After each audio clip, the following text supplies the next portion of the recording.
प्रेम भक्ति की पहली और अंतिम बात है कि मैं प्रभु का हूँ और प्रभु मेरे हैं।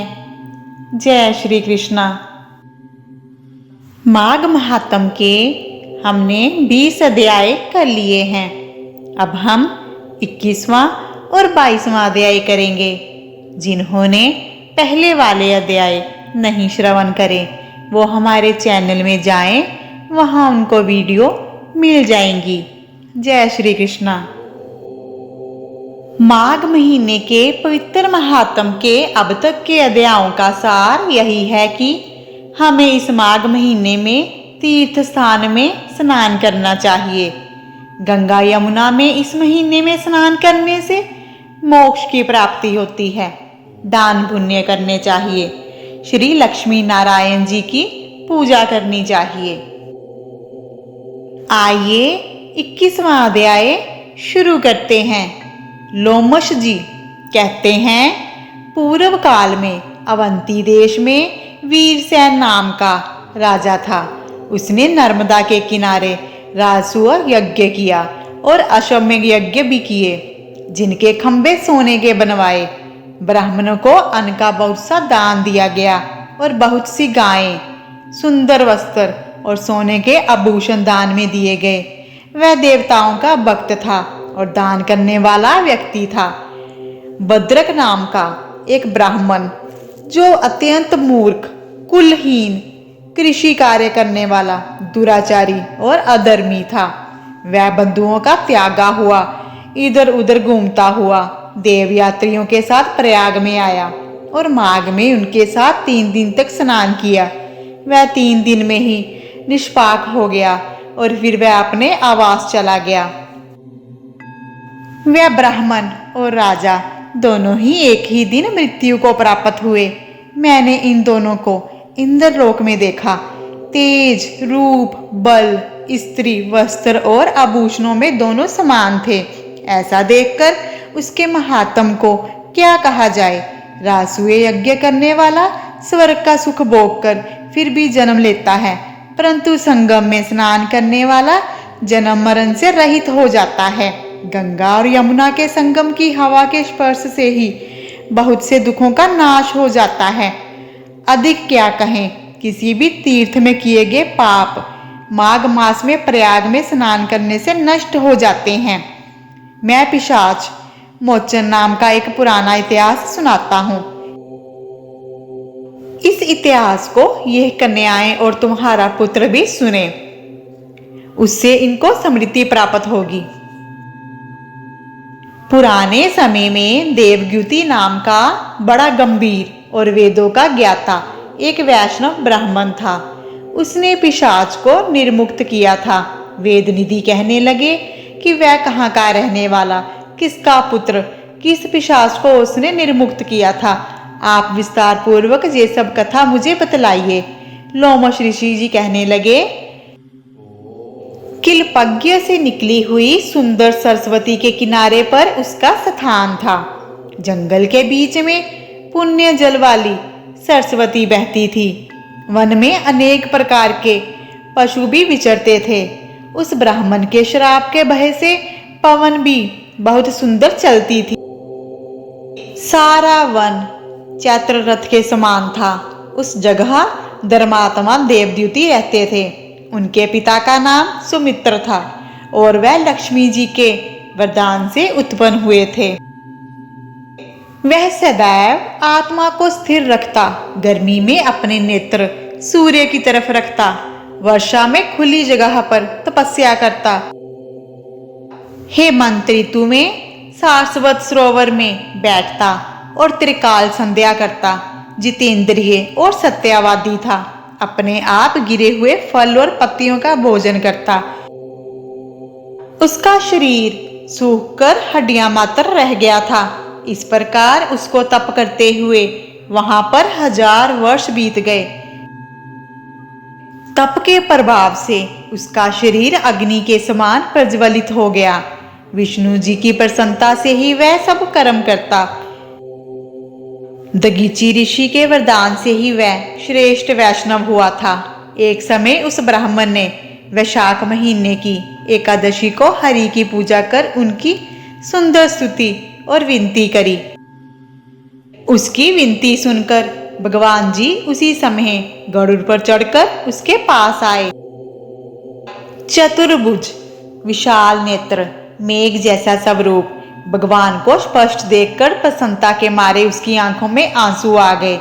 कृतकृत्य होकर उसने भगवान जी को प्रणाम किया। उसने अपने शरीर को भी याद ना रखा और भगवान जी के ध्यान में लीन हो गया। और तब भगवान जी ने कहा कि हे देवद्युति, मैं जानता हूँ कि तुम मेरे परम भक्त हो। मैं तुमसे अति प्रसन्न हूँ, तुम वर मांगो।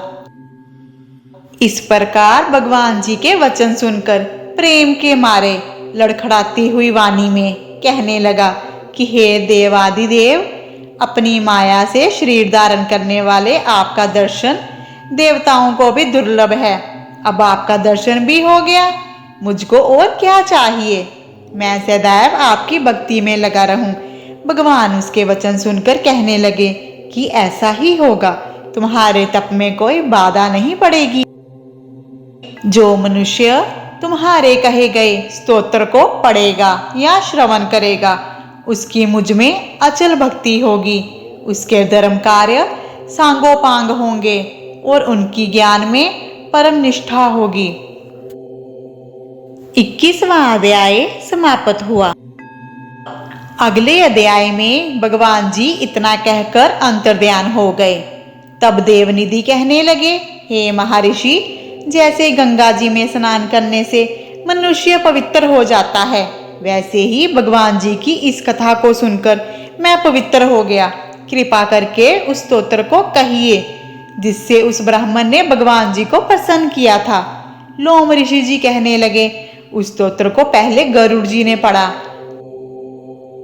उनसे मैंने सुना, हे विपर, ये स्तोत्र अध्यात्मक विद्या का सार है, पापों का नाश करने वाला है। वासुदेव, सर्वव्यापी, चक्रधारी, सज्जनों के प्रिय जगत के स्वामी श्री कृष्ण जी को नमस्कार है। जब स्तुति करने वाला विचार करे कि सब जगत विष्णु में है तो किसकी स्तुति की जाए।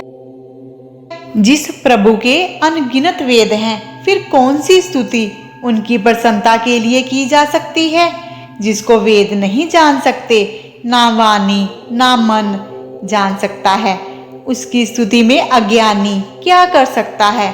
सारा चर अचर संसार जिसकी माया के चक्कर की तरह घूम रहा है, इसी से ही प्रभु आप चक्रधारी कहलाते हैं। ब्रह्मा विष्णु आप ही हो। सारे संसार को उत्पन्न करने वाले ब्रह्मा को भी आपने ही उत्पन्न करा है। जब जीव शरीर को धारण करता है, उसमें ज्ञान उत्पन्न होता है। तुम सब सुखों के दाता हो, इसमें कोई संदेह नहीं है। आपसे संपूर्ण सुखों को देने वाली बुद्धि उत्पन्न होती है।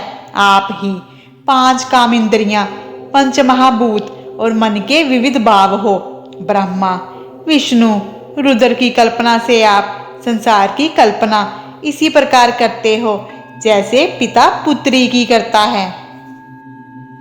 कवियों में जो रूप शोभा देता है, उस निर्गुण विष्णु भगवान जी को मैं नमस्कार करता हूँ। जिसमें ज्ञान रखने से श्रुतियों में कहे गए कर्मों को लोग करते हैं, उस परम ब्रह्मा को मैं नमस्कार करता हूँ।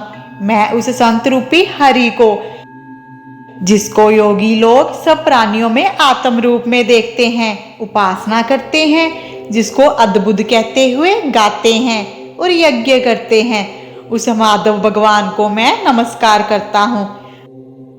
मनुष्यों को माया और मोह में पैदा हुए विचित्र आभास, अहंकार और ममता को जानकर खो देते हैं, उन भगवान जी को मैं नमस्कार करता हूँ। संसार में मनुष्यों के मोह रूपी वायु से सदा भभकने वाली ज्वाला आपके चरण कमल की छाया पहुंचने से नहीं जलाती, जिसके स्मरण मात्र से मोह अज्ञान रोग दुख दूर हो जाते हैं, उस अनंत रूप को मैं नमस्कार करता हूँ। जिसमें मिल जाने पर और किसी दूसरे की इच्छा नहीं रहती, जिसको जानकर अद्वैतवादी आत्मा को देखते हैं। यदि विष्णु शब्द का अर्थ और उसके विषय का ज्ञान एक ही होता तो इस सत्य से, हे माधव, इस संसार की माया में फंसकर तेरे ही ध्यान में रत रहता। यदि वेदांत दर्शन में भगवान सारे संसार में व्यापक है तो इसी सत्य से भगवान में बड़ी निर्विघ्न भक्ति, जो बीज नहीं है तो भी बिना बीज के सव्य विद्यमान है, सो वह विष्णु भगवान रूपी रंग से हमारे बीज के टुकड़े टुकड़े को, जो सृष्टि, स्थिति और लय के लिए ब्रह्मा विष्णु महेश 3 रूप धारण करते हैं और कार्य में सत्य, रज और तम इन तीनों गुणों में विद्यमान है, वह भगवान मुझ पर प्रसन्न हो। जो प्राणियों के हृदय रूपी मंदिर में निर्मल देव वास करते हैं, वह भगवान मुझ पर प्रसन्न हो। जो अविद्यापूर्ण संसार का त्याग करता है, जगन में आप हो, आपका बनाया हुआ विश्व आनंद है, आपके त्याग करने पर अपवित्र हो जाता है, उसका साथ करने पर भी तुम बिना साथ के बने रहते हो। विकार रहित, जिनके 4 वाक पंचभूत योग से पैदा हुआ चैतन्य मानते हुए उपासना करते हैं। जैन लोग आपको शरीर का परिणाम मानते हैं और सांख्यवादी तुम ही को प्रकृति से परे पुरुष मानकर ध्यान करते हैं। जन्म इत्यादि से रहित चैतन्य रूप सदा आनंद स्वरूप उपनिषद, जिसकी महिमा गाते हैं। आकाश आदि पंच महाभूत, देह, मन, बुद्धि, इंद्रियां, सब कुछ तुम ही हो, तुमसे अलग और कुछ नहीं है। तुम ही सब प्राणियों को उत्पन्न करने वाले हो और मुझको शरण देने वाले हो। तुम अग्नि, रवि, इंद्र, होम, मंत्र, क्रिया और फल सब तुम ही हो। कर्म के फल देने वाले वैकुंठ में तुम्हारे सिवाय और कोई नहीं है। मैं तुम्हारी शरण में हूँ। सब प्राणियों के हेतु और उनको शरण देने वाले तुम ही हो। जैसे युवा पुरुष की युवती में और युवती की युवा में प्रीति होती है, वैसे ही मेरी प्रीति तुम में है। जो पापी भी आपको प्रणाम करता है, उसको यमदूत ऐसे नहीं देखते हैं जैसे उल्लू सूर्य को। हर पाप मनुष्य को उस समय तक ही सुख देते हैं जब तक वह आपके चरण कमलों का सहारा नहीं लेता। जिसको गुण, जाति और धर्म को स्पर्श नहीं कर सकते और गतियां भी स्पर्श नहीं करती, जो इंद्रियों के वशीभूत नहीं है, जिनका बड़े बड़े मुनि लोग साक्षात नहीं कर सकते, उन भगवान को मैं नमस्कार करता हूँ। जितने ज्ञान रूपी सुंदर गुण हैं, जिन्होंने सुख स्वरूप मोक्ष रूपी लक्ष्मी का आलिंगन किया, जिन्होंने आत्म स्वरूप सुख भोगा है और जिन्होंने ध्यान रूप से मृत्यु को वश में कर लिया है, ऐसे मुनियों से सेवित भगवान को मैं नमस्कार करता हूँ। जो जन्म आदि से अलग हैं, जिनको काम क्रोध आदि दोष दुख नहीं देते, उन वासुदेव को मैं नमस्कार करता हूँ। जिनके ज्ञान की गति से अविद्या रूपी मल शुद्ध हो जाता है, जिनके ज्ञान रूपी शस्त्र से संसार रूपी शत्रु का नाश हो जाता है, उन दुखों के नाश करने वाले को मैं प्रणाम करता हूँ। जिस प्रकार सब स्थावर जंगम संसार को उत्पन्न करते हैं, इसी सत्य से भगवान मुझको दर्शन दे।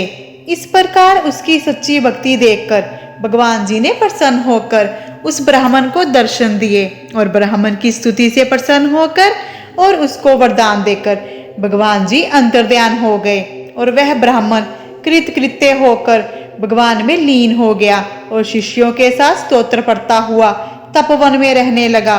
जो कोई स्तोत्र को पढ़ता अथवा सुनता है, उसकी बुद्धि पाप में नहीं लगती और ना ही बुरा फल देखता है। इसके कीर्तन से मनुष्यों की बुद्धि, मन और इंद्रियां स्वस्थ होती हैं। जो भक्ति पूर्वक इसके अर्थ को विचार कर इसका जाप करता है वह वैष्णव पद को प्राप्त होता है। इसके सदैव पढ़ने से मनवांछित कार्य सिद्ध हो जाते हैं। मनुष्य सुपुत्र पाता है और धन, पराक्रम और चिर आयु प्राप्त करता है। इसके पाठ से बुद्धि, धन, यश, कीर्ति, ज्ञान और धर्म बढ़ते हैं। दुष्ट ग्रहों की शांति होती है। यह व्याधियों व अनिष्टों को दूर करता है, दुर्गति से तारता है। इसके पढ़ने से सिंह, व्याघ्र, चोर, भूत, देव, पिशाच और राक्षस का भय नहीं होता। जो भगवान का पूजन करके इस स्तोत्र को पढ़ता है अथवा सुनता है वह पापों से ऐसे ही अलग रहता है जैसे जलपंख से कमल। जो इस स्तोत्र को 1 काल, 2 काल या 3 काल पढ़ता है वह अक्षय फल प्राप्त करता है। जो मनुष्य प्रातः काल इस स्तोत्र का पाठ करता है वह इस लोक और परलोक में अक्षय सुख पाता है। यह स्तोत्र भगवान को अत्यंत प्रिय है। भगवान जी के दर्शन कराने वाला है। योग सागर नाम का यह स्तोत्र परम पवित्र है। जो कोई भक्ति पूर्वक इसको पढ़ता है अथवा सुनता है वह विष्णु लोक को जाता है। अब पिशाच मोक्ष की कथा कहते हैं। 22वां अध्याय समाप्त हुआ। इन अध्यायों में विष्णु जी के योग सागर नाम के स्तोत्र की महिमा का गुण गाया गया है। हम भगवान विष्णु जी से यही प्रार्थना करते हैं कि इस कथा को कहने वाला और श्रवण करने वाला हमेशा अपने जीवन में सुखी रहे। भगवान विष्णु जी की कृपा उस पर हमेशा बनी रहे। जय श्री विष्णु नारायण जी की। कृपा करके चैनल को सब्सक्राइब कर लीजिए। वीडियो अच्छी लगती हो तो शेयर एंड लाइक कीजिए और कमेंट में जय श्री हरि लिखना ना भूलें। मिलते हैं अगली वीडियो में अगले 2 अध्यायों के साथ। तब तक अपना ध्यान रखिए, खुश रहिए, सुखी रहिए।